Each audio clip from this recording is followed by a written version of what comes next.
Сәлеметсіңдер ме балалар? Бүгін біз з дыбысымен әрпін өтетін боламыз. Балалар, менің сабағым сендерге бірінші көрінуі үшін каналға тіркеліп, лайк басып отырыңыздар.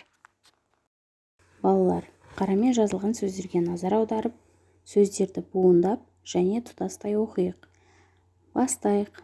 Дос, достар, дауа, дода, дара, ардақ, долана, дуадақ. Балалар, д дыбысы бізде бұл жерде басында, ортасында кездесіп тұр. Енді өздерің сөздерді тұтастай оқып көріңдер. Балалар, келесі сөзге тиісті жалғау жалғап сөз құрайық.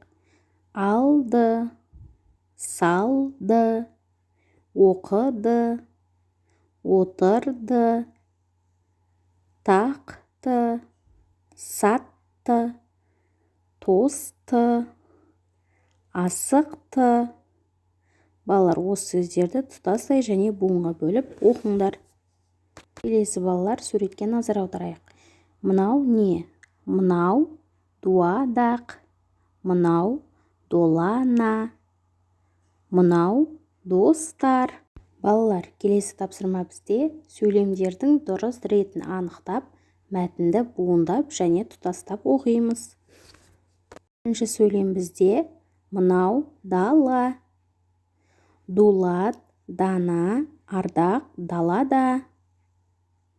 Олар тату достар деген сөйлемнің реті шығады екен. Енді осы оқыған сөйлемімізді буындап оқып көрейік балалар. Келесі балалар, атасы дана адам деген сөйлем берілген екен. Бұны дәптерімізге жазып аламыз.